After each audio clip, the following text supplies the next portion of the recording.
Hoy todos nos reunimos con el mismo objetivo y es poder ser edificados en medio de la palabra del Señor. Creo que Dios nos ha convocado domingo a domingo y cada día de nuestras vidas para ser edificados en Él. Por ende, queremos hoy compartir lo que Dios ha estado hablándonos a nuestro corazón, a nuestras vidas. Queremos agradecer a las personas que nos visitan por primera vez, agradecer a las personas que son de la casa y bendecir a cada persona, a cada miembro que pertenece a esta preciosa casa. Creo que hoy Dios ha traído una palabra en vísperas de todo lo que representa nuestra visión.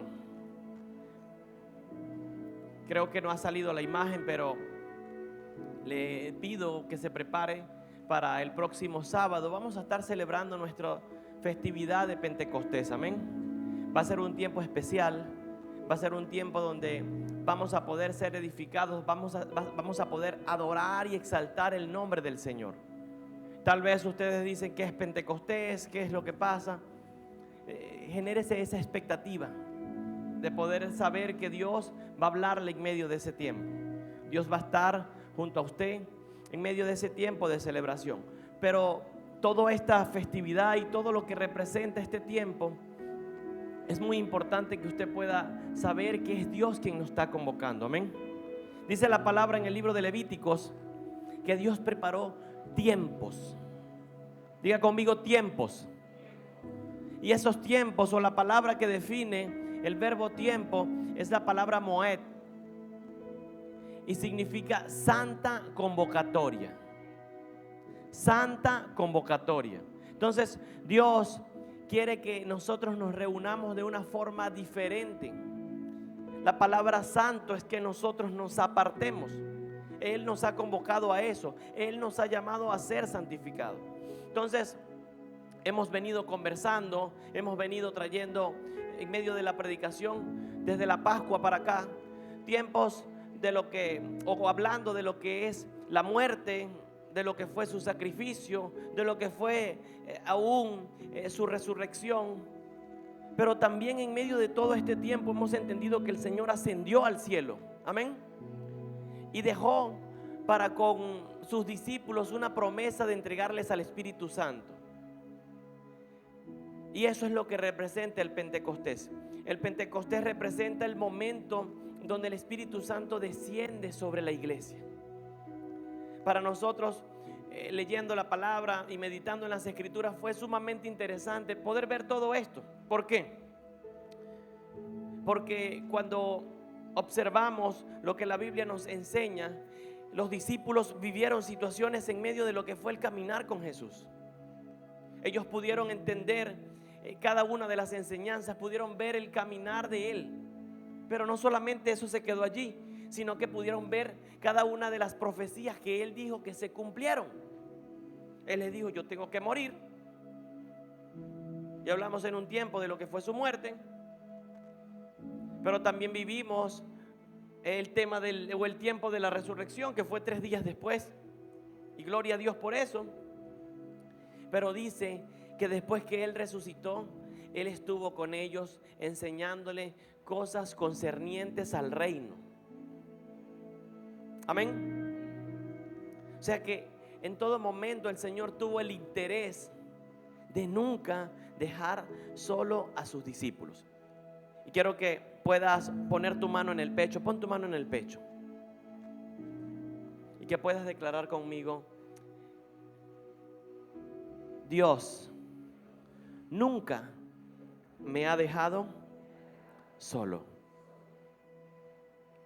Creo que esa es la base de lo que Él hizo con sus discípulos. Una vez que los discípulos pudieron conocerle a Él, el Señor les habló cosas, les enseñó acerca del reino, les enseñó lo que Él tenía que padecer, pero en medio de esa enseñanza Él les acompañó. Y hoy nosotros vivimos eso en medio de Él. Hoy el Señor nos acompaña. Amén. Quiero que lo crea. Hoy el Señor nos acompaña. Él está contigo. Él ha dejado su presencia con nosotros. Y este tiempo de Pentecostés es un tiempo sumamente interesante. Pero viendo todo lo que pasó los días previos, había algo que nos llamaba la atención. Y voy a utilizar un ejemplo bíblico, pero vamos a trabajar por medio de lo que es un paralelo. Vamos a hacer un paralelo de lo que sucedió entre un tiempo y otro. Y voy a aperturar esto para que podamos entrar en contexto. Todos saben que el pueblo de Israel salió de Egipto y salió para celebrar la Pascua.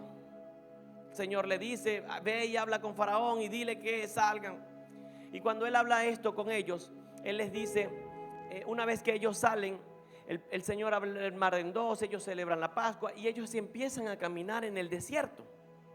Cuando ellos salen a caminar, ellos pudieron ver todo lo que fue los milagros de Dios. Lo que notábamos es que pasaron cosas en medio del pueblo que fueron dañando su forma de ver al Creador que les había sacado de Egipto. Israel duró 430 años esclavizados. Su mentalidad se dañó y se distorsionó por tanto tiempo de esclavitud. Pero el Señor un día llega y dice: yo les voy a sacar con mi mano poderosa. Y los sacó. Cuando esto todo sucede, el pueblo sale, dice el libro de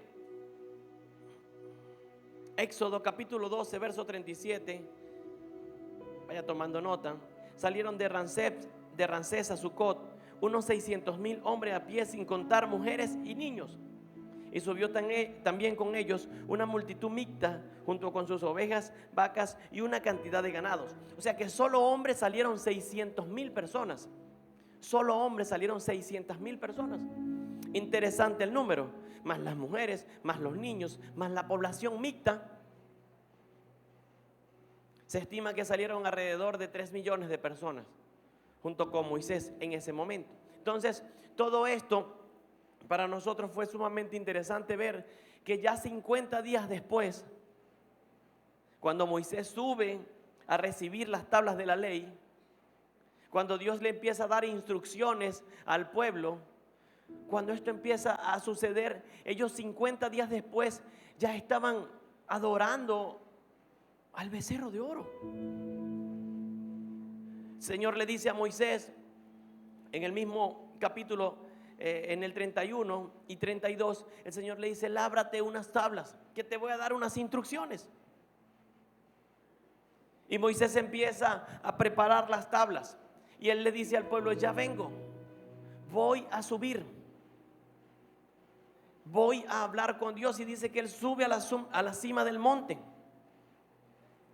Pero cuando él llega a la cima y ve todo lo que pasa, él recibe lo que Dios le está hablando y empieza a describir las instrucciones que Dios les da. Ahora desciende y se escucha una multitud y Dios le dice a Moisés: ve y desciende, que el pueblo ha entrado en desenfreno. Moisés pensaba que esos gritos eran de adoración. Ellos estaban ya desviados. La pregunta, para poder darle el título a esta prédica, es: ¿qué pasó en el pueblo que pudo ver la mano poderosa de Dios, que pudo ver los milagros del Señor, que pudo ver el favor de Dios para alimentarles, que pudo ver cada una de las plagas que sucedieron en Egipto? Porque si salió gente aún que no era israelita, fue porque vieron las señales y los milagros. Y días después estaban adorando a otro Dios. Hay una estadística que escuchaba hace muchos años atrás, que una persona puede cambiar de perspectiva de 6 meses a 1 año. O sea que algo que a él le parezca en 6 meses o en 1 año, si las circunstancias cambian o varían, esa persona puede cambiar con las circunstancias. Eso era en el ámbito empresarial o de negocios, pero en la iglesia nosotros lo hemos podido ver. Y aquí leyendo este texto nos damos cuenta que también sucedió. ¿Por qué? Porque el pueblo vio todo lo que hizo Dios, vio el favor de Dios en medio de ellos, vio su mano misericordiosa, hizo todo lo que tenía que hacer. Pero con todo y eso, 50 días después, estaban adorando a otro Dios. Y no solamente pasa en este punto, pasa en nuestras vidas, pasan en nuestros discípulos, pasa en personas que nos rodean. Llevamos, para seguir reforzando este ejemplo, una cantidad muy buena de personas al encuentro. Fueron 57 hombres, 103 mujeres y jóvenes, creo que fueron 107 jóvenes. Hablo en el ámbito numérico, 200 y tanto de personas.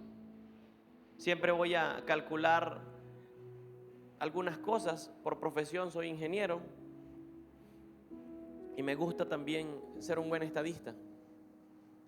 Creo que también los números funcionan. La Biblia tiene un libro que se llama Números y por algo lo tiene. Entonces, ¿qué pasó? ¿Cuánto tiempo pasó del encuentro para acá? No sé, ya van como 3 semanas.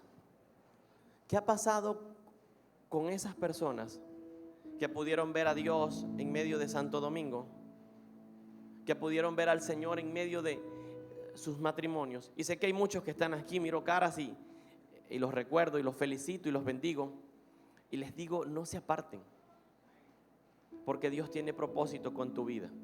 Y no solamente con tu vida, Dios quiere arreglar lo tuyo para que tú puedas ayudar y salvar a otros. Amén. O sea que tu propósito no solamente se va a basar en que Dios te ayude a ti. Esa es tu añadidura. El propósito de Dios es ayudarte a que tú puedas ayudar a otros. Amén. Pero esas personas tal vez vivieron circunstancias que hoy no las tienen aquí. Y al pueblo le pasó lo mismo. El pueblo se llenó de temor y empezó a quejarse con Moisés.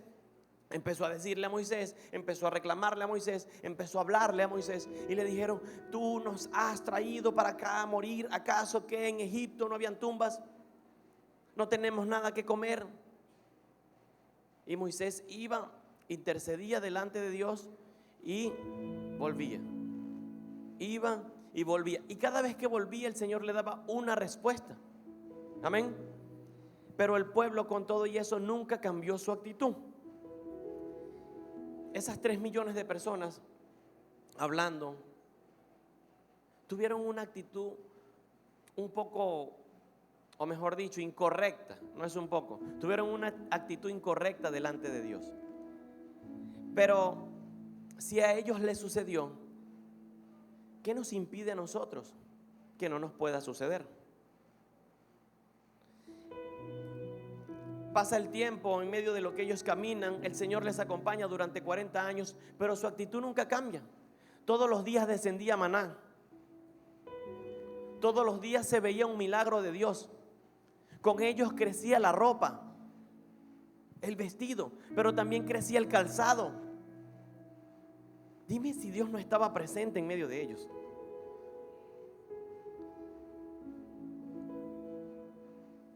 Y después que llegan al punto donde Dios quería poder colocarles para que entraran a la tierra prometida, Dios habla con ellos y les dice, esta generación no va a entrar.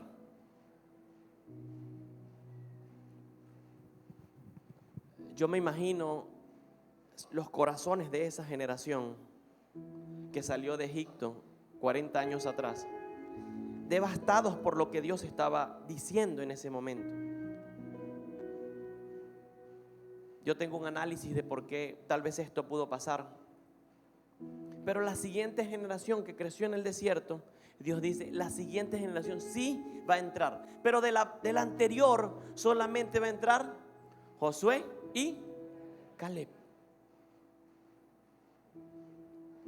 De 3 millones de personas, solamente 2 pudieron cambiar su corazón. A Dios no le importan los números. Dios con una persona cambió el mundo y lo sigue transformando hoy en día.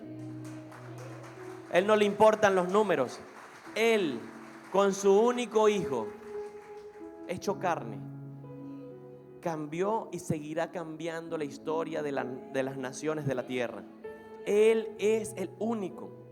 Pero Josué y Caleb tomaron la responsabilidad de entrar. Pero la siguiente generación, viendo a sus padres, viendo a sus abuelos, viendo a sus tíos, y separarse, porque su actitud de corazón nunca fue la mejor, para mí fue sorprendente. Todo esto pasa en un tiempo donde ellos salen, ven la mano de Dios. Dios hace el cumplimiento de la promesa. Son la primera generación que celebra la fiesta del Señor.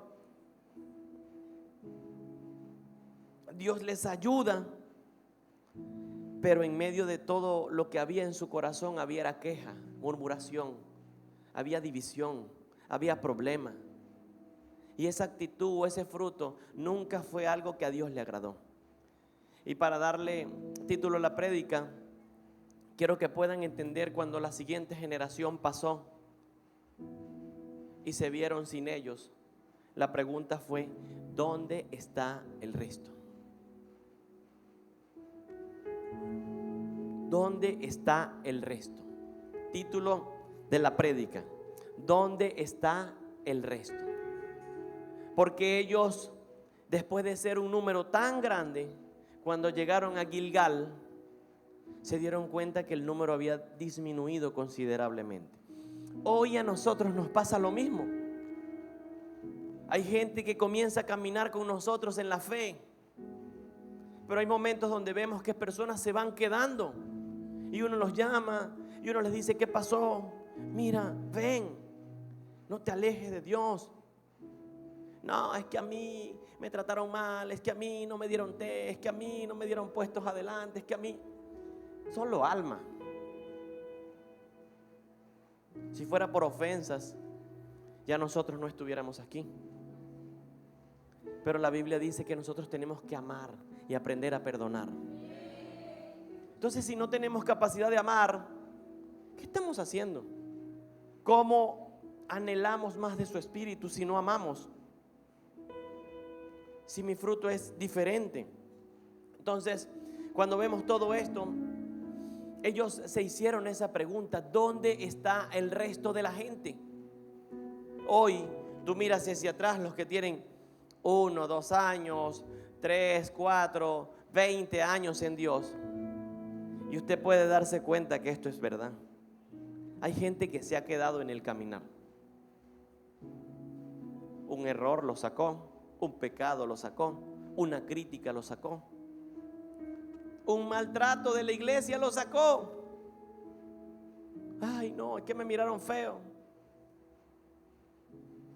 ¿Tú vienes por la gente o vienes por Dios?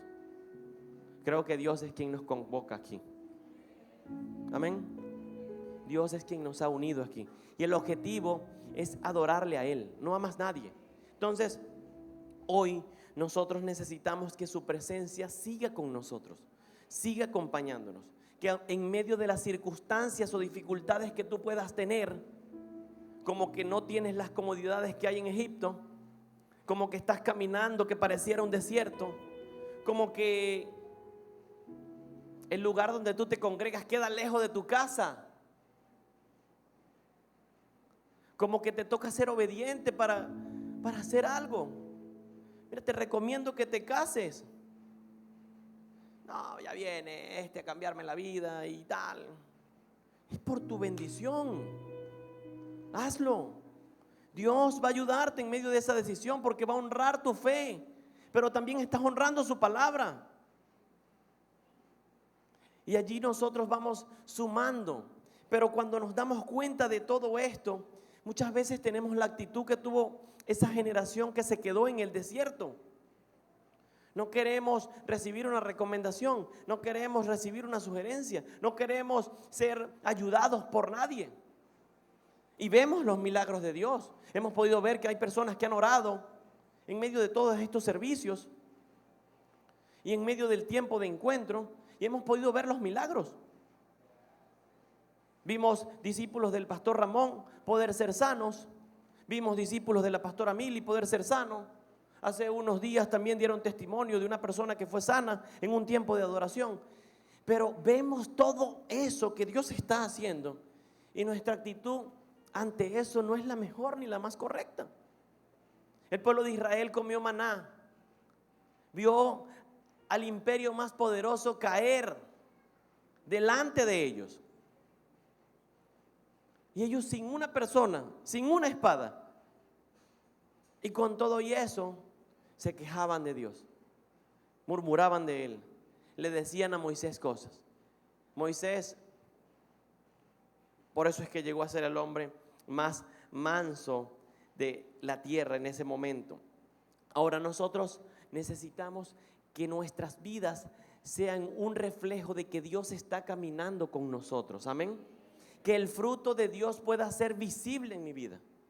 Si yo comprendo y entiendo eso, no va a haber nada que me pueda separar de Él. ¿Van a venir problemas? Sí, la Biblia los describe. ¿Va a venir enfermedad? Sí. Pero la pregunta es, ¿qué podrá separarte de la presencia de Dios?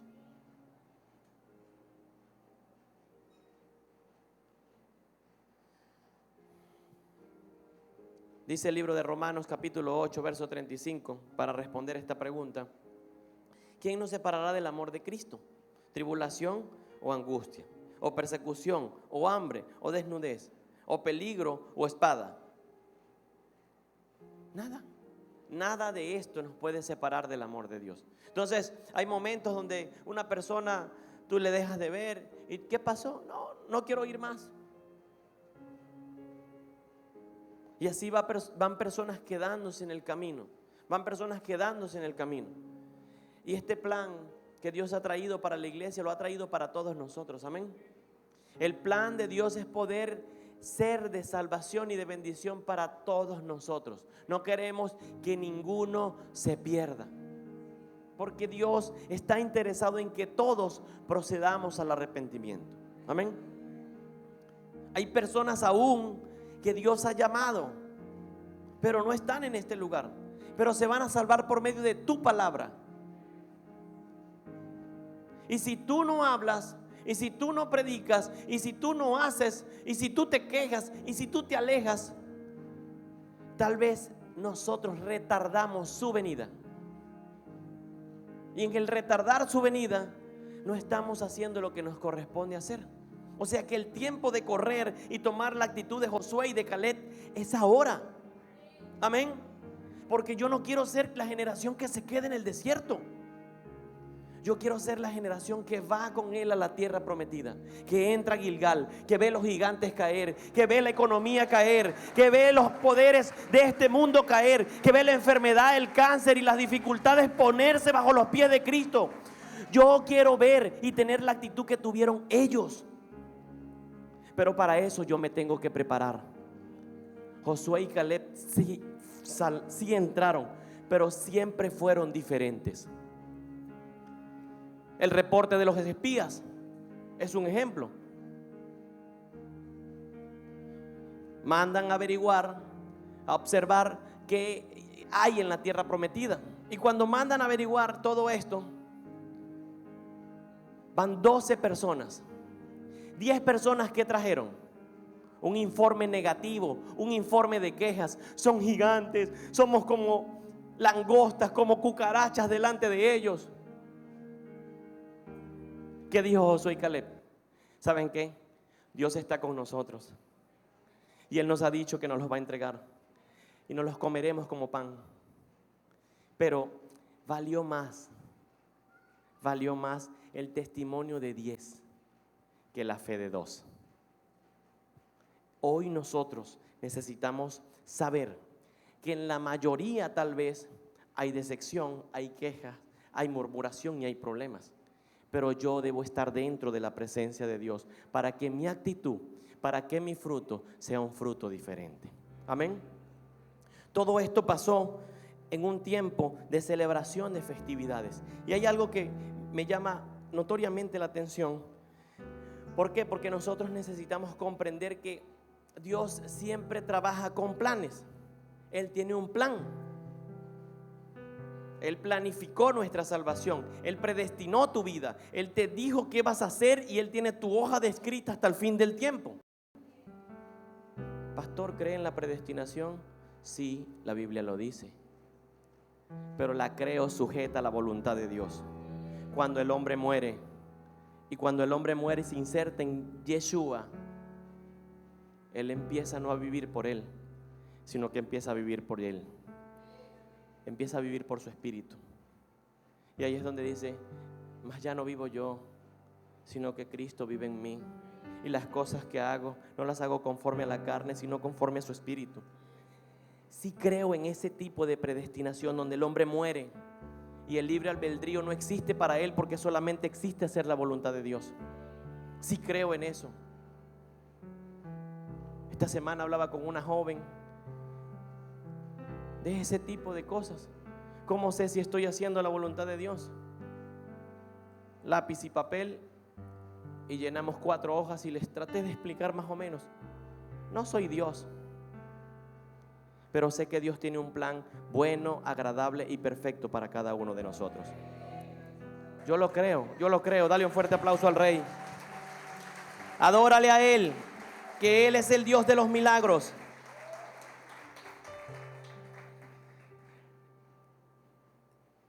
El fruto del Espíritu es algo que nosotros necesitamos ver. Próxima prédica tal vez hable del fruto de su espíritu, pero hay algo que nos interesaba mucho, y es que cuando vemos que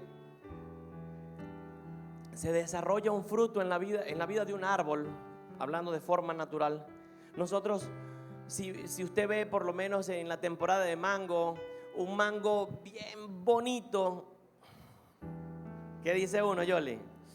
Está calidad. Si usted lo ve ya medio chimbo, ya madurándose demasiado, usted dice: no me parece nada bueno. Un racimito de mamón, súper fino, que estén dulces. Así con otros tipos de frutos. Un buen plátano, un racimo de plátano ahorita que los colocan por todos lados. Uno los ve maduros o amarillos, verdes. Y cuando nos damos cuenta de esto, por el fruto, cómo se representa, nos parece algo lindo. Lo mismo pasa en la persona. Hay momentos donde tú estás con personas que son agradables, y esa persona es como si tuvieras un fruto literalmente. Entonces tú compartes con esa persona y no quieres que el tiempo se acabe. Por lo general yo hablo con mi apóstol José. Por cierto, les manda saludo a todos. Creo que pronto vamos a tener respuestas de que va a estar por Venezuela. Ayúdenos a orar, ayúdenos a orar. Ayúdenos a orar, porque creo que Dios está alineando y organizando ciertas cosas. Y en medio de eso vamos a tener al padre de la criatura aquí. Siempre me dice: ¿no voy a amar yo a Luz y Vida si yo soy el padre de la criatura? Yo le digo: claro que sí, pronto nos volveremos a ver. Pero le digo todo esto, ¿por qué? Porque yo cuando converso con él, pueden pasar 3 horas, y si él no me dice: hey, me tengo que ir, yo sigo escuchándole, yo sigo hablándole, sigo preguntándole, seguimos conversando. Pero hay momentos donde tú te hablas con personas y ese fruto, cuando además de que lo ves, lo degustas. Una persona sabia, es súper bien hablar con una persona sabia. Una persona inteligente, es lo máximo poder hablar con esa persona. Una persona que esté llena de amor, cuando nada más lo ves, tú dices: no, qué calidad. qué bien. Y así es el fruto. El fruto, pero tú ves una persona con las cosas contrarias a lo que estoy hablando, antipático, amargado. Tú dices, no, este fruto está como raro. Pero el fruto se hizo para que la persona lo vea. Por eso es que el Señor habló y dijo que no puede salir de un árbol bueno un fruto malo, ni de un árbol malo un fruto bueno. Cada árbol va a dar el fruto para el que fue diseñado. Y cuando la gente se ve, el fruto es visible, pero cuando tú hablas con ellos, el fruto se prueba. Y ahí tú dices, tenía una imagen de ti, pero cuando hablo contigo me doy cuenta que eres diferente. Algunas personas se equivocan y les pasa eso, ¿verdad? Te miré y parecías como creído, pero después de que te conozco, eres ya un poco diferente. Entonces, el fruto, cuando se prueba, la persona degusta de la vida de esa persona y de lo que el Espíritu ha hecho en la vida de esa persona. Amén. En la Biblia nos enseña esto y la palabra nos enseña esta parte. Entonces, yo creo que tanto Josué como Caleb, volviendo al tema, ellos se dejaron moldear por el Espíritu de Dios. Ellos se dejaron moldear por la vida de Moisés. Y hay un fruto, no voy a hablar del amor, del gozo, de la paz, de la benignidad, no. Hay un fruto que me gusta mucho y es que es el ser benigno.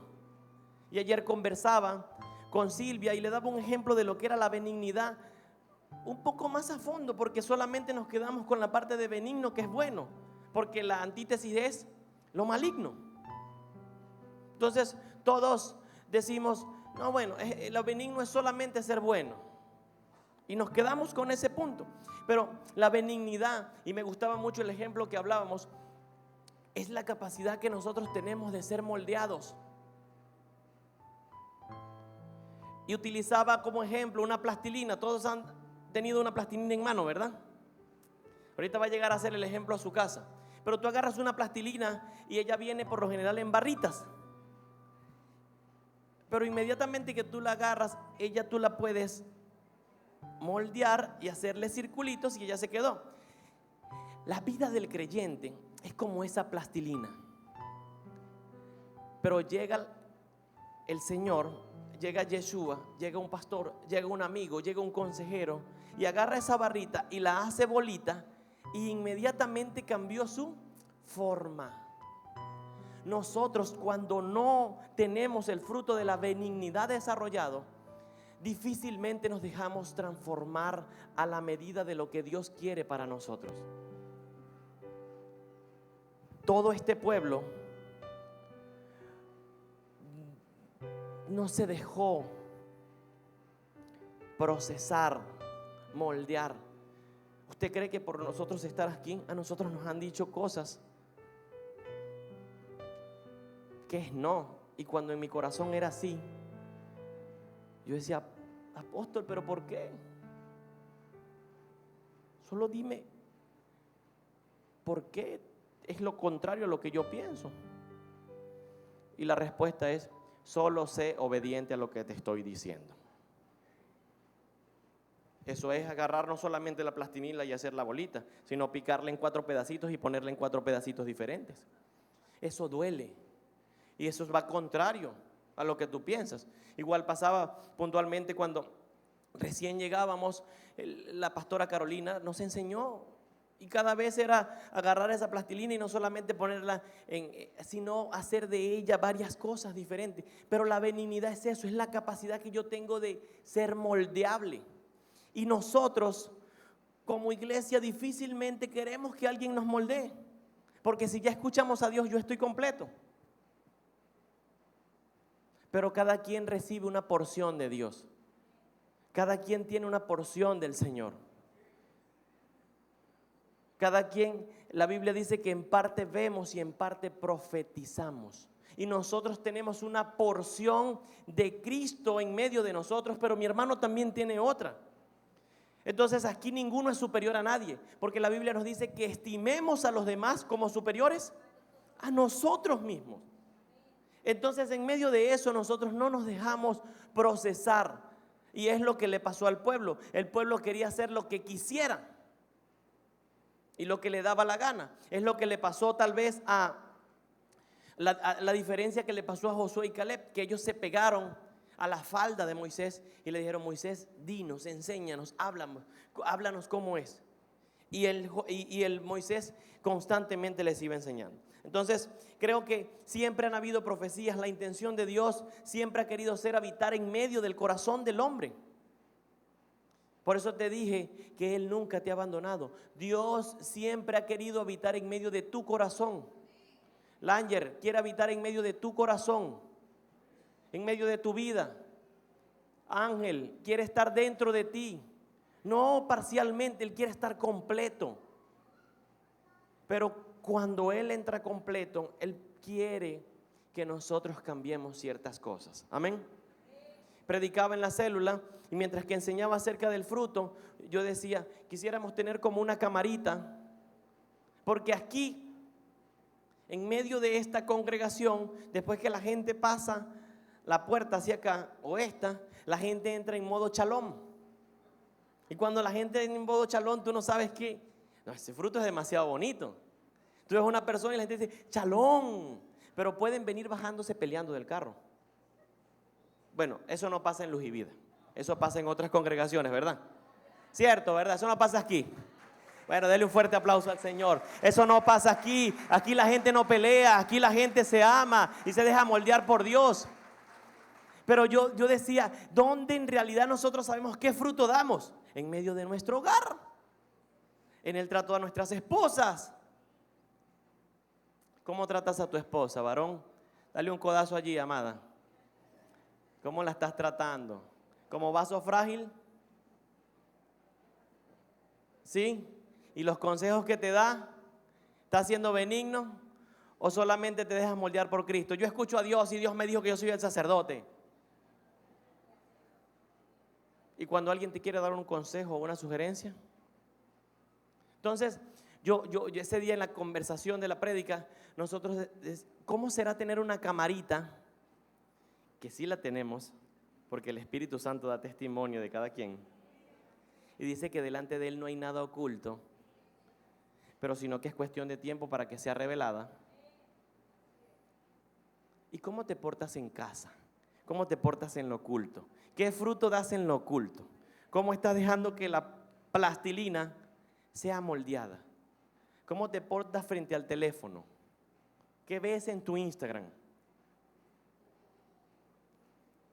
Porque aquí en realidad todos, es más, si necesitan sustitutos en el cielo, Luz y Vida tiene 350 personas inmediatamente. Todos entran en modo chalón y se ven hermosos. Y eso no está mal. En realidad venimos a adorar a Dios y venimos a ser formados y forjados por Él. Pero la intención es que nosotros seamos coherentes. Que lo que somos en la iglesia, también lo seamos en la casa. Que lo que soy en un lado, también lo soy en mi trabajo. Amén. La coherencia, tal vez la Biblia no la menciona de forma directa, pero sí es importante que tú puedas sentir que si Dios está contigo en todo lugar, no fue que lo dejaste en la iglesia, Él sale contigo a tu casa. Y que el lugar que Él quiere en tu corazón es que puedas transformar lo más difícil de tu vida. Entonces, ¿qué podrá separarte del amor de Dios? En realidad, nada.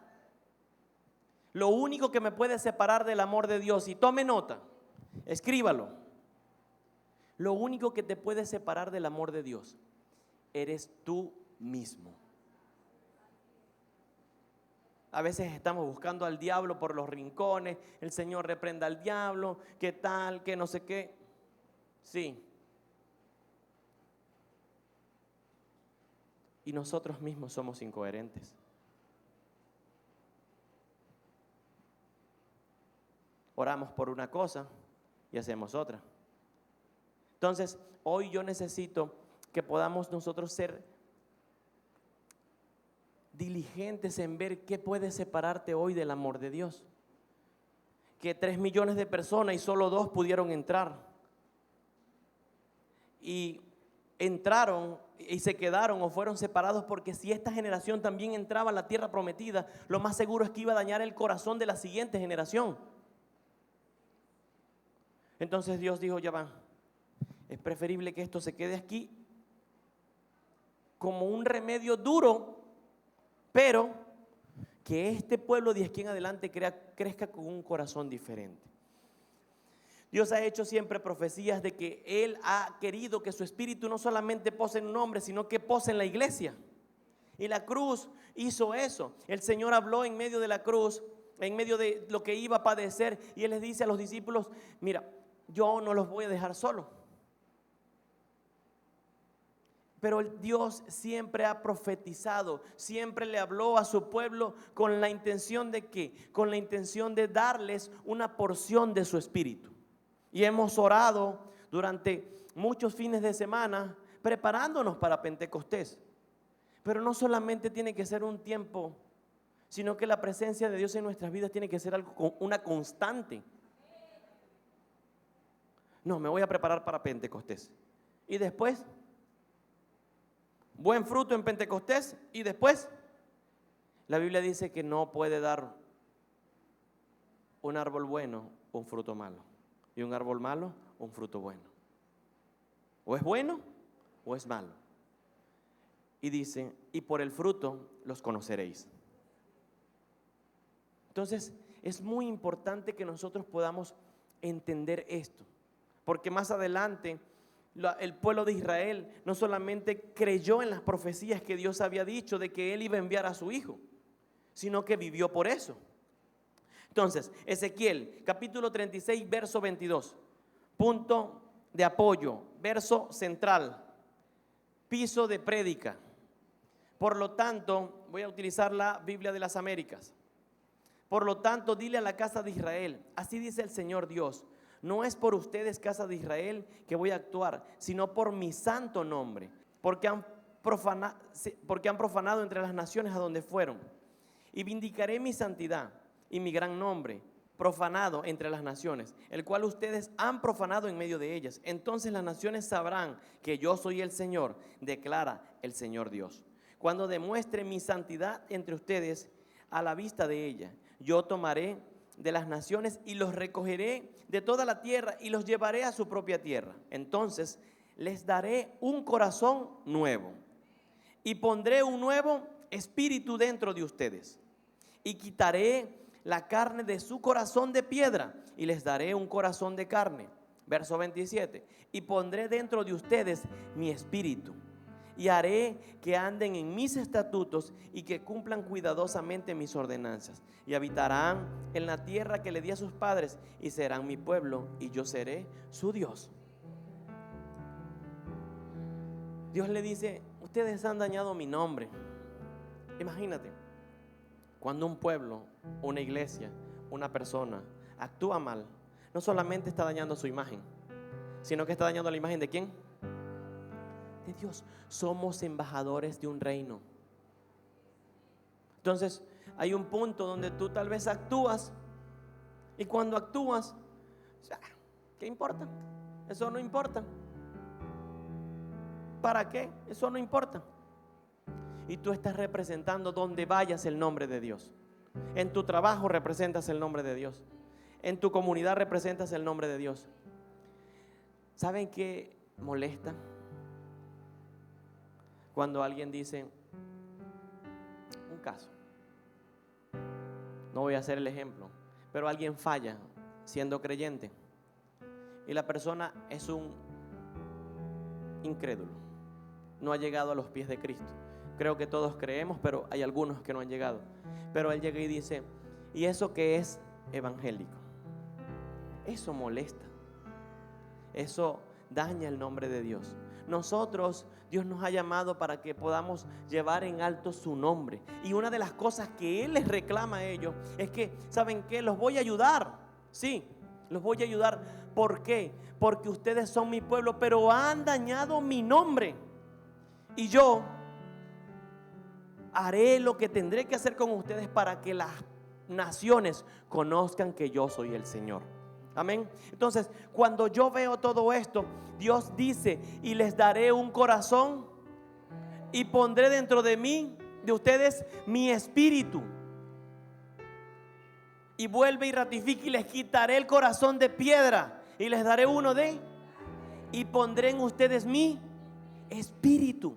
Siempre la intención del Padre ha sido habitar no solamente con nosotros, sino que ha sido habitar en nosotros. Siempre Él quiso estar en medio del pueblo. ¿Sabes qué es feo? Estar en una reunión donde no te quieran.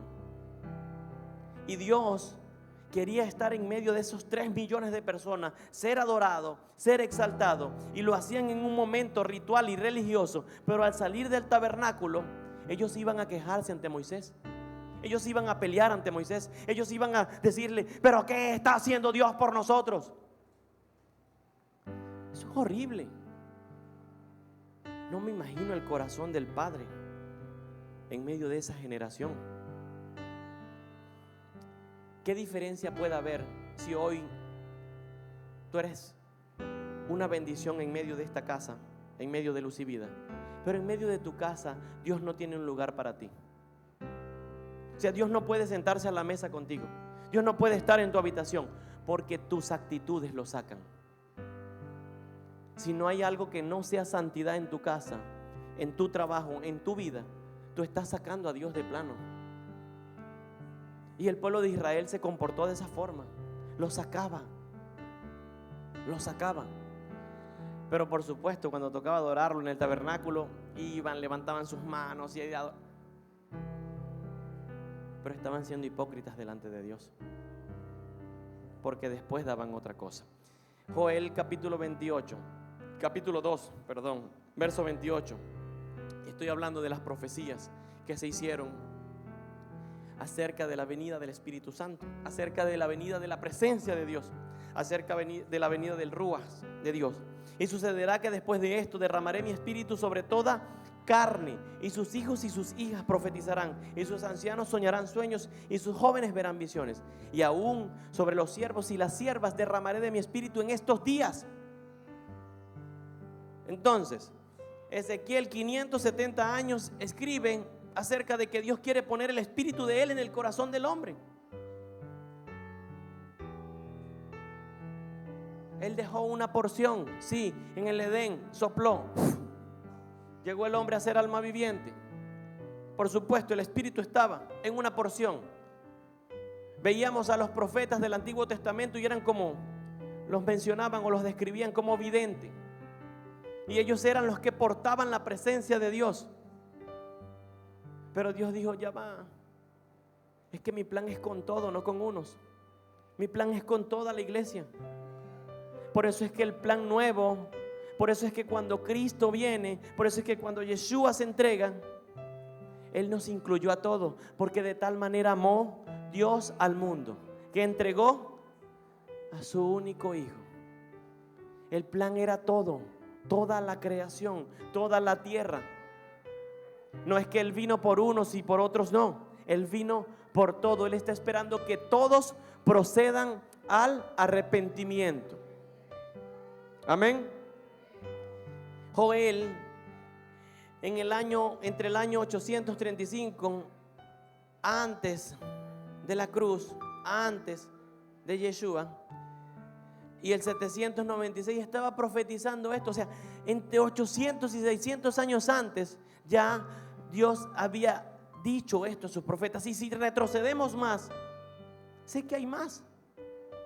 Sé que Dios ha tenido la intención siempre de estar dentro del hombre, pero nosotros muchas veces sacamos con nuestras acciones, con lo que tal vez contrista o daña su presencia a Dios de nuestro lugar. Siempre ha tenido la intención de conectarse junto a nosotros. Juan capítulo 15, verso 26. El Señor hablando: cuando venga, ¿quién? El Consolador, el Parácletos, yo les enviaré al Padre, es decir, el Espíritu de verdad que procede del Padre, y Él dará testimonio de mí. Nosotros queremos cada día tener más de Dios, pero si no tenemos su Espíritu, ¿quién va a dar testimonio de Yeshua en nosotros? Una cosa nos lleva a otra. Lo he predicado y lo he hablado. Se llama la dinámica de la contención. Yo contengo a su Espíritu, pero Yeshua me contiene a mí. Amén. Y el Padre nos contiene a todos. Por Él vivimos. Entonces, cuando nosotros vemos y comprendemos esto, yo debo entender que Él necesita un lugar en mi vida, iglesia. Amén. El paralelo de esto, ¿dónde sucede? En el nuevo pacto. Gente caminó con el Señor.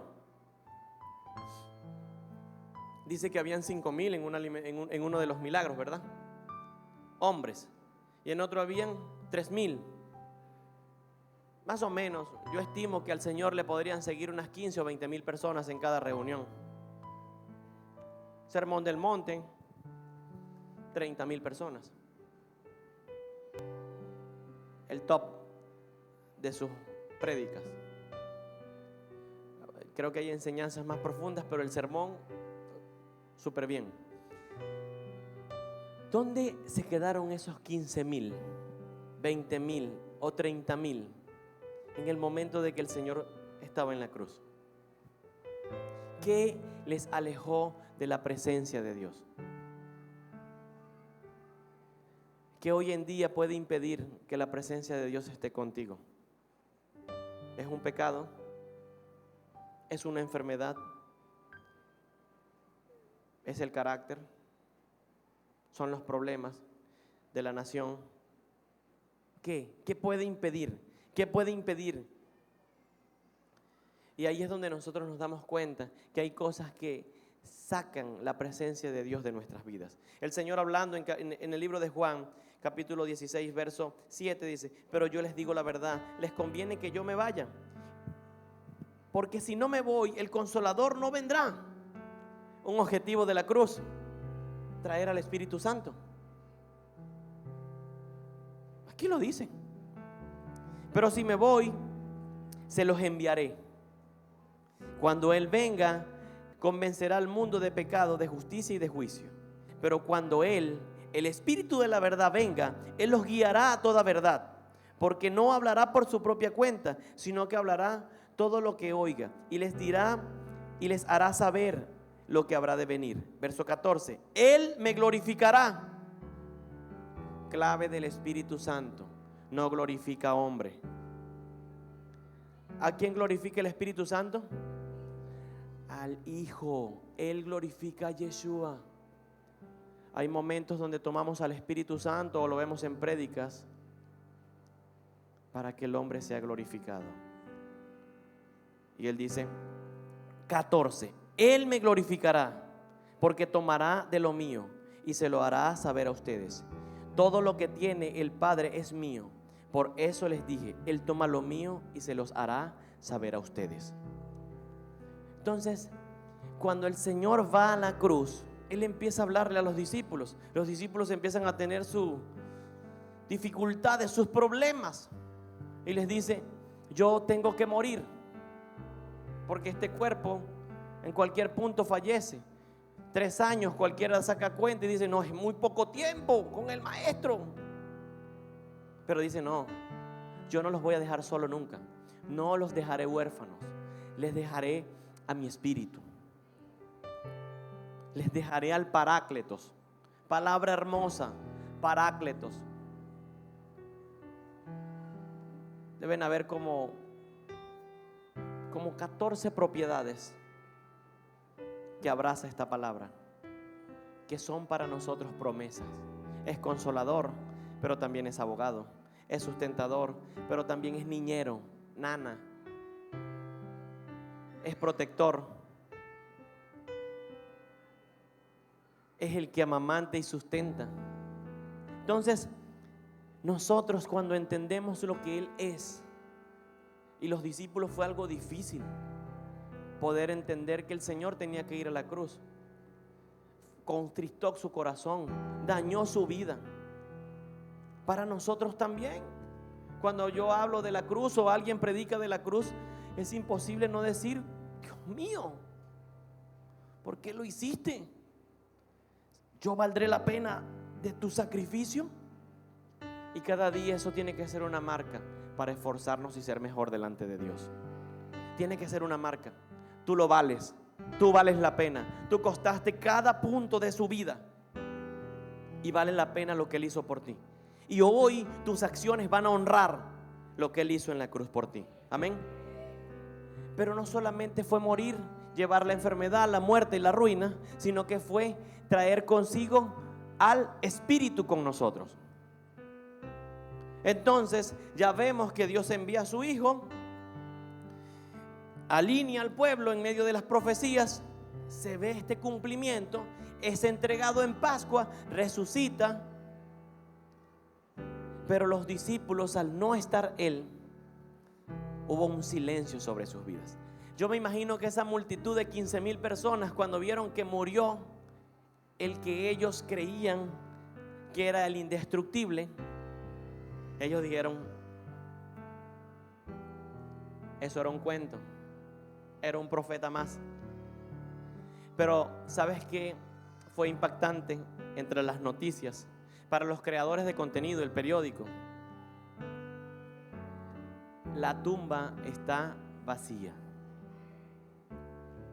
Esas 15, 20 o 30,000 personas que habían escuchado su predicación y decir: la tumba está vacía. Lo tremendo de eso no era que estuviera la tumba vacía, era con quién ahora yo podía hablar para saber dónde estaba el resucitado. Mucha gente perdió la pista de Yeshua porque se desconectaron, porque se quedaron, porque se fueron a un lado. Y hay personas que les pasa así: salen de la congre o de la iglesia en general, y cuando regresan perdieron todo lo que habían llevado. Regresan escurridos. Y uno dice: ¿qué pasó aquí? El mundo no perdona. El mundo es un sistema que quiere matar a los hijos de Dios. Y lo que tú tienes, el mundo lo quiere. Por eso es que el camino hacia el mundo y la perdición, ¿cómo es? Y el que lleva la vida, ¿cómo es? Por supuesto. Si caminamos 15 por un camino angosto, uno tiene que ir delante, y ahí vamos y tal, y es incómodo. Y te dicen: ay, tú, ¿por qué no eres igual a los demás si tienes 30 o 20 y pico? Y ahí empiezan los jóvenes a: ¿y tú por qué no trabajas? ¿Qué haces dedicado tanto a la iglesia? El mundo quiere tomar lo que tú tienes, pero tú vales el precio del sacrificio de Yeshua en la cruz. Esa es la medida del valor. No hay nada mayor que eso. No hay nada mayor que eso. No hay nada mayor que eso. Ese es el valor que tú tienes. Ahora, si su espíritu, que es su propia presencia, está con nosotros, necesitamos comprender eso. Y yo hoy quiero que podamos meditar en cada cosa que estamos nosotros haciendo. Que nosotros podamos meditar. Él envió a su espíritu y nunca los dejó. No me imagino a esos discípulos porque Él se le aparece a los 12 y a las mujeres que estaban orando el primer día de la semana. Pero me imagino que ellos le pudieron avisar a algunos. Y así como unas cuantas familias lograron entrar a Gilgal, unos cuantos solamente pudieron disfrutar de su resurrección en primera persona. Interesante, ¿verdad? Imagínate 40 días con el Hijo de Dios, no solamente en carne, sino resucitado y recibiendo enseñanzas. Entonces los discípulos, los 12, yo creo que ellos lograron como que avisarle a ciertos puntos.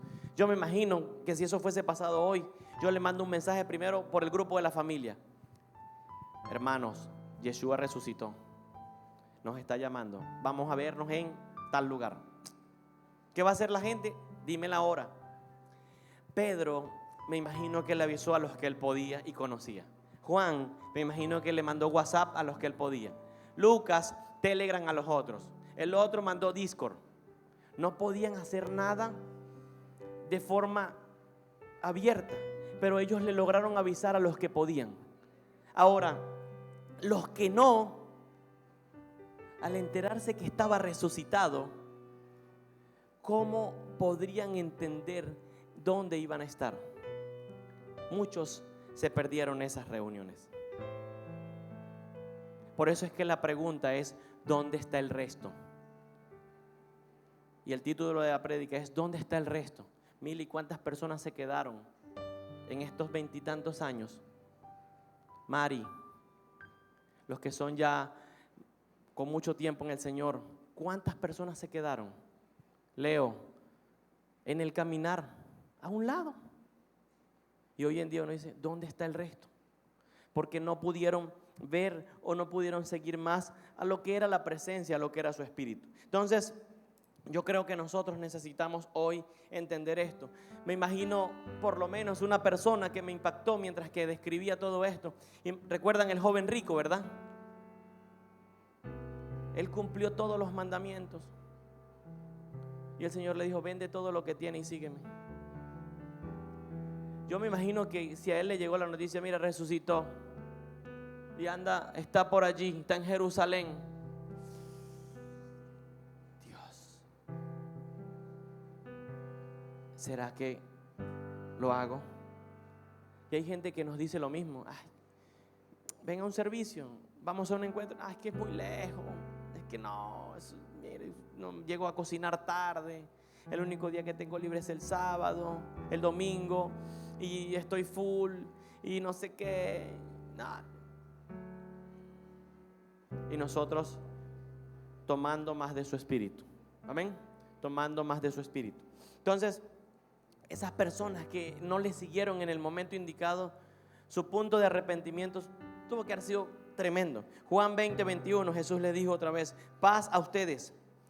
Como el Padre me ha enviado, así también les envío. Y después de esto, de decir esto, sopló sobre ellos y les dijo: reciban al Espíritu Santo.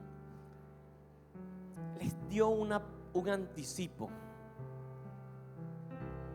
Antes del Pentecostés, Dios les dio un anticipo. Sopló sobre ellos. Siempre hemos creído, y lo hemos hablado, creo que lo he conversado acá, que el Espíritu Santo desciende en Pentecostés. Su presencia siempre ha tenido la intención de habitar en medio de su pueblo. Y en este punto el Señor les da un anticipo. Tomen del Espíritu. Tomen del Espíritu.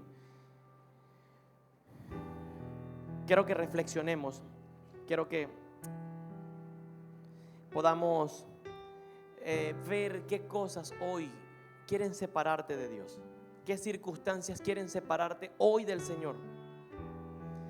Fue tan detallista nuestro Creador que en medio de todo Él no abandonó nunca a sus discípulos.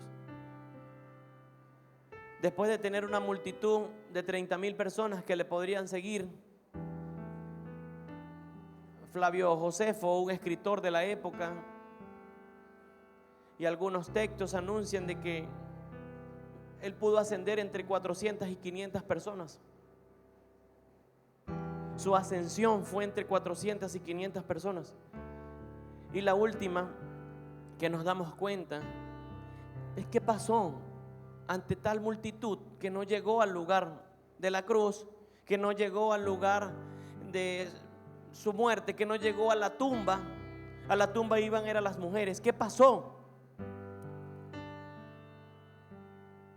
¿Qué pasó? Que ellos no pudieron comprender eso. Y no fue hasta el día de Pentecostés, 50 días después de su muerte, que es la celebración que tendremos la próxima semana. Dice Hechos 1: hasta el día que fue recibido arriba en el cielo, y después de que el Espíritu Santo, después de que por el Espíritu Santo Él le había dado instrucciones a los apóstoles que había escogido, y a estos también después de su padecimiento, se presentó vivo con muchas pruebas convincentes, apareciéndoles durante 40 días y hablándoles lo relacionado con el reino de Dios. Y reuniéndoles les mandó que no salieran de Jerusalén, sino que esperaran la promesa, la cual les dijo: y oyeron de mí que Juan bautizó con agua, pero ustedes serán bautizados con el Espíritu Santo dentro de pocos días. Entonces nos damos cuenta de todo esto. Los discípulos lo primero que preguntaron es: Señor, ¿cuándo vas a restaurar el reino? Todavía creían que la cosa era con espada. ¿Cuándo vas a quitar a los romanos? Hay personas que hoy en día piensan que los problemas se resuelven de forma natural. Sí, hay cosas que pueden hacer soluciones naturales, pero nosotros no vencemos por medio de los ámbitos naturales. Nosotros vencemos por medio de su Espíritu. No es con espada ni con ejército, es con su Santo Espíritu. Es con su Santo Espíritu. No es con tu esfuerzo de trabajo, sino con su Santo Espíritu. No es con tu mal carácter o buen carácter, sino es con su Santo Espíritu. No es con tu temor o la fortaleza que puedas tener, es con su Santo Espíritu. Entonces hoy necesitamos más de su Espíritu, una porción mayor. Hoy necesitamos que Él pueda venir, y que si hay algo de lo que yo me tengo que arrepentir para que un fruto en mi vida cambie, lo vamos a hacer. Lo vamos a hacer. Hay algo que nos parece interesante en todo esto, porque libro de Hechos capítulo 2 dice: cuando llegó el día de Pentecostés, todos estaban juntos en un mismo lugar, y de repente vino del cielo un ruido como una ráfaga de viento impetuoso, llenó toda la casa donde estaban sentados, y se les apareció en lenguas como de fuego, y repartiéndose se posaron sobre cada uno de ellos. Todos fueron llenos del Espíritu Santo y comenzaron a hablar en otras lenguas según el Espíritu les daba la habilidad de expresarse. Entonces, este punto fue el punto donde ellos fueron llenos. Dios había dado anticipos, sí, pero en este punto ellos fueron llenos. Y hoy nosotros necesitamos aumentar la porción que Dios ha dejado para nosotros. Hay gente que moralmente es buena, y esto era lo que iba a decir antes de leer este texto. Yo he conversado con personas que me dicen: yo no engaño a mi esposa, yo no tomo, pago mis impuestos, pago bien a mis empleados, soy una persona justa. Y me dicen: ¿por qué yo necesitaría de tu Dios? Y yo les digo: ¿sabes qué? Sin su Espíritu tú estás muerto. Y tú eres bueno moralmente, pero no espiritualmente. Y el único que hace al hombre bueno es Dios dentro de él. Entonces le dije: tarde o temprano tú puedes seguir haciendo eso, pero al final del tiempo, si te vas sin Dios de esta tierra, cuando te toque darle cuentas a Él, puedes hablarle de lo bueno que fuiste en tu moral, pero nunca le reconociste en esta tierra. Y nuestro propósito es reconocerle aquí para que otros puedan ser transformados por lo que Dios está haciendo en mí. Amén. Amén. Oramos. Tiempo previo a Pentecostés. Póngase sobre sus pies. Última recomendación: asciende Jesús ante 400 personas. Asciende ante 400 personas o 500. ¿Cuántas estaban en Pentecostés? ¿Y el resto qué pasó? Para la playa, de vacaciones. El bus no pasó, no había agua, se fue la electricidad, no confirmaron el bus en el día. ¿Qué pasó con los otros 300 y cuánto? ¿Cuánto es, Richard? El restante. 120 menos 500. ¿Dónde estaba el resto? Y ahí es la pregunta que nosotros necesitamos hacernos: ¿dónde está el resto? ¿Dónde está el resto? Hay gente que nos ha llamado fanáticos. Hay gente que nos está diciendo o le dicen a nuestros jóvenes que ellos están perdiendo el tiempo porque no están disfrutando lo que el mundo hace.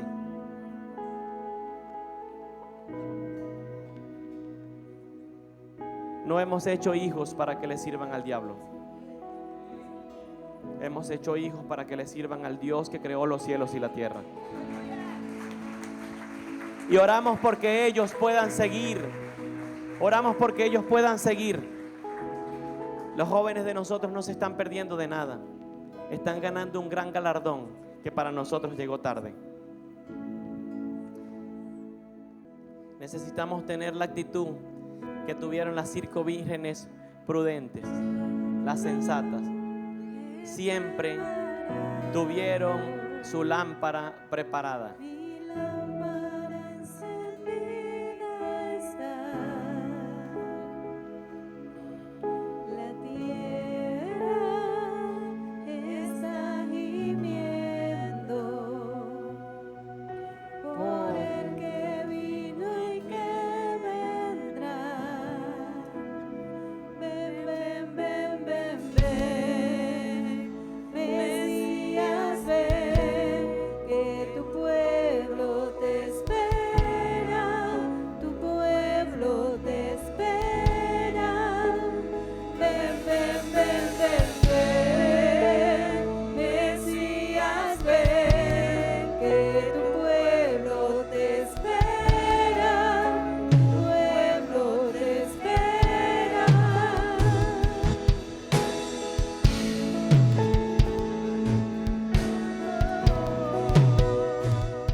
Adora al Rey, adora al Rey. Mi lámpara encendida está. Prepárate.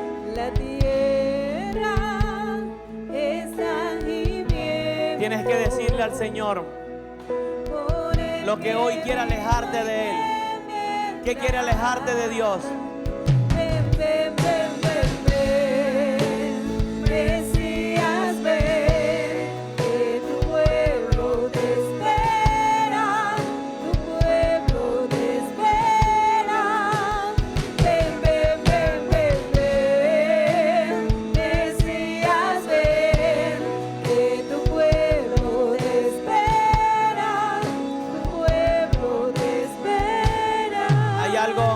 Hay algo bien interesante en todo esto, y es que dejarnos moldear cuesta, porque es mi misma muerte. Cuando alguien peca, no peca porque le da la gana, sino porque su carne lo anhela. Y dejarse moldear, cambiar el carácter,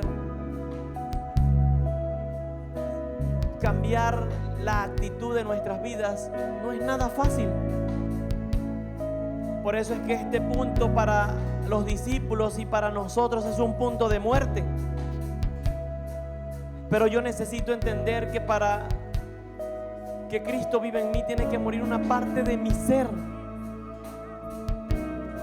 Y hoy quiero que puedas ser sincero delante de Dios y que puedas ver eso que te impide que Él crezca en ti. Dios no quiere juzgarnos. Él quiere que nosotros vayamos delante de Él y que Él se perfeccione en nuestra debilidad. Él quiere que nosotros vayamos delante de Él como los discípulos que estuvieron en el aposento alto. Fueron los que pudieron llegar, fueron los que no dudaron, fueron los que creyeron, fueron los que dijeron: Señor, aquí estoy. Y si conseguían a un seguidor de Él en ese tiempo, lo iban a matar, pero ellos tomaron el riesgo. Ellos tomaron el riesgo. Y el día de Pentecostés, ellos dijeron: Señor, aquí estamos. Yo hoy quiero que tú puedas entender que esto es una puerta que se está abriendo previo a la celebración del Pentecostés. Y así como Noé, escucha esto, así como Noé, en los tiempos donde no había lluvia, juzgó un sistema por creer lo que Dios había dicho a él. Asimismo hoy Dios está preparando un arca, está preparando un lugar donde quiere que nosotros podamos subir a lo que Él tiene para nosotros. Noé, hasta ese punto no había llovido, y Dios le dice: voy a inundar la tierra. Y él solamente creyó. Muchos le dijeron: loco, tú estás loco, Noé. Pero él, con su fe, juzgó el sistema. Él, con su fe, juzgó a una generación. Yo hoy quiero decirte que puedas creerle a Dios, y que lo que te quiera alejar de Él en este tiempo podamos resolverlo. Dios no está esperando con un látigo para golpearnos, no. Si es el temor a fracasar, si es un problema matrimonial, si es una doble vida, ojo con esto. Hablé del modo en que nos comportamos dentro de la iglesia, pero si hay alguien que pueda llevar una doble vida, en este tiempo necesitamos que tu espíritu, que su espíritu pueda habitar en medio de nosotros. Amén. Así que yo quiero que podamos orar, y aquellas personas que quieran pasar al altar, que quieran decirle: Señor, yo hoy rindo mi vida, y hoy te pido que puedas ayudarme a ser mejor. Hoy te pido que puedas ayudarme a ser como tú. Puedas pasar y que podamos adorar, que clamemos juntos por su presencia en nosotros. Amén.